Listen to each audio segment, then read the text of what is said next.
प्रिय साथियों, आप सभी का स्वागत है मेरे YouTube channel Sonu Mishra classes में। तो आज हम पढ़ने वाले हैं मौर्योत्तर काल, जिसका समय है 185 ईसा पूर्व से 319 ईसा पूर्व। तो इस काल में जो भी घटना हुई उन सभी प्रश्न को मैं लेकर के आप सभी के बीच आया हूँ। तो आप सभी वीडियो के साथ अंत तक बने रहेंगे ताकि आप सभी का रिवीजन अच्छे तरीके से हो जाए। ठीक है, तो चलिए बिना देर के आज के वीडियो की ओर चलते हैं। पहला प्रश्न आप सभी के बीच है, अंतिम मौर्य सम्राट बृहद्रथ की हत्या कर किसने शुंग वंश की स्थापना की? तो इसका सही जवाब जो होगा पुष्यमित्र है ना। मौर्य वंश का अंतिम शासक बृहद्रथ है और जिसकी हत्या करके पुष्यमित्र शुंग ने शुंग वंश की स्थापना कर दी है। ठीक है, अगला प्रश्न देखेंगे, कण्व वंश या कान्व वंश का संस्थापक कौन था? तो वसुदेव है ना।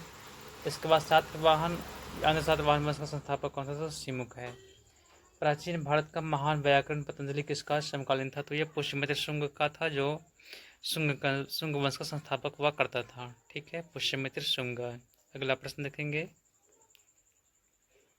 अगला प्रश्न आप सभी के बीच है, सर्वप्रथम भारत में विशुद्ध संस्कृत भाषा में लंबा अभिलेख किस राजा के द्वारा जारी किया गया है? तो ये शक राजा है ना, शक वंश के राजा रुद्रदामंत के द्वारा जारी किया गया विशुद्ध संस्कृत भाषा में लंबा अभिलेख है। सातवाहनों ने आरंभिक दिनों में अपना शासन कहाँ शुरू किया था? तो इसका सही जवाब जो होगा महाराष्ट्र में किया था। किस कुषाण शासक ने सर्वप्रथम स्वर्ण मुद्रा जारी की? तो कडफिसस ने सर्वप्रथम स्वर्ण मुद्रा जारी की थी। ठीक है, नेक्स्ट प्रश्न देखेंगे, किस वंश के शासकों ने छत्रप प्रणाली का प्रयोग किया था? तो इसका सही जवाब जो होगा शकों ने, है ना। इसके बाद कुषाण में सबसे अधिक विकास किस क्षेत्र में हुआ था? तो वास्तुकला में हुआ था। भारत में प्रथम बार सैनिक शासन किसके द्वारा व्यवहार में लाया गया था? तो ये ग्रीकों के द्वारा लाया गया था। अगला प्रश्न, भारतीय ईसा पूर्व दूसरी शताब्दी के प्रारंभ में उत्तरी अफगानिस्तान में स्थापित भारत यूनानी राज्य था किसका? तो बैक्ट्रिया का।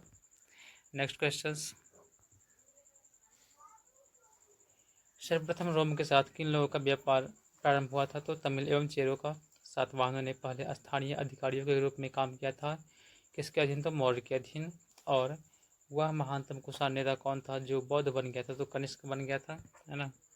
और कुषाण काल के दौरान मूर्तिकला गांधार शैली किसका मिश्रण है? तो भारत ग्रीक यानी यूनानी शैली का मिश्रण है ये। ठीक है, अगला प्रश्न देखेंगे,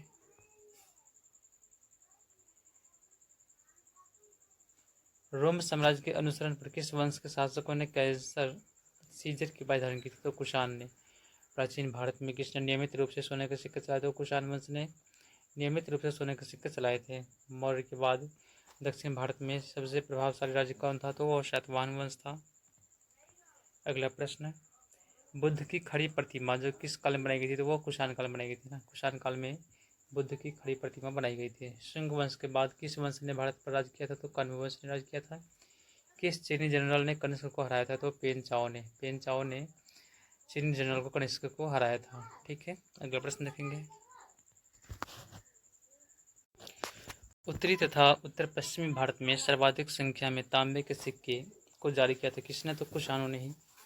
विक्रम संवत कब से प्रारंभ हुआ था? तो 57 ईसा पूर्व से, है ना। सातवाहन शासकों की राजकीय भाषा क्या थी? तो प्राकृत। और याद रखेंगे आप सभी कि भूमि दान की प्रथा जो कि सातवाहन वंश में ही किया गया है, नाना घाट अभिलेख से यह प्राप्त जानकारी मुझे मिलती है। जो कला शैली भारतीय और ग्रीक यूनानी शैली का सम्मिश्रण है उसे कहते हैं क्या? तो गांधार। कनिष्क की राजधानी क्या थी? तो पुरुषपुर, है ना। कनिष्क की राजधानी क्या थी? तो पुरुषपुर। पुरुषपुर किसका दूसरा नाम है? तो पेशावर का दूसरा नाम है। ठीक है, चरक किसके राज चिकित्सक थे? तो कनिष्क के राज दरबार में रहा करते थे चरक, है ना। और इन्हीं के द्वारा लिखा गया पुस्तक है चरक संहिता। तक्षशिला के प्रसिद्ध स्थल होने के कारण था, गांधार कला के होने के कारण।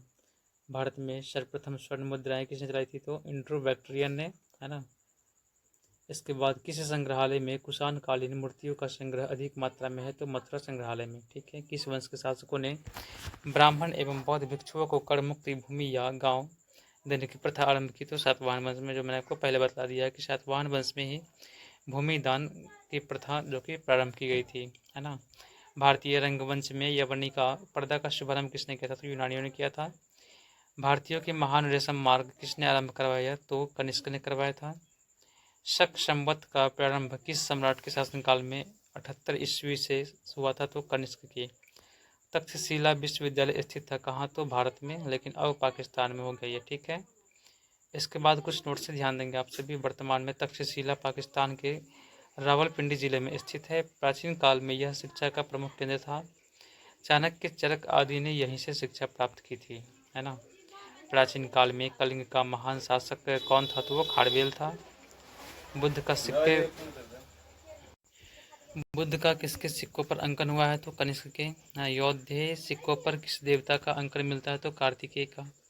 कनिष्क के सारनाथ बौद्ध प्रतिमा अभिलेखित थी क्या, तो 81 ईस्वी सन है। अश्वघोष किसका समकालीन था, तो कनिष्क का। बाल विवाह की प्रथा आरंभ हुई थी कुषाण काल में। और जो कला शैली भारतीय और यूनानी आकृति का सम्मिश्रण है उसे कहते हैं गांधार शैली। सातवाहनों की राजधानी अवस्थित थी अमरावती में। आंध्र सातवाहन राजाओं की सबसे लंबी सूची किस पुराण में मिलती है, तो मत्स्य पुराण में। पूर्वी रोमन शासक जस्टिनियन का सर्वाधिक महत्वपूर्ण योगदान किस क्षेत्र में था, तो विधि के क्षेत्र में। तो इस प्रकार से आज के इस वीडियो के माध्यम से मौर्योत्तर काल आप सभी के बीच रखा। इनसे जो भी प्रश्न बनते थे उन सभी प्रश्न को मैंने करवाया आप सभी को। तो आशा है कि मेरी वीडियो आप सभी को पसंद आएगा। वीडियो को लाइक करें। धन्यवाद।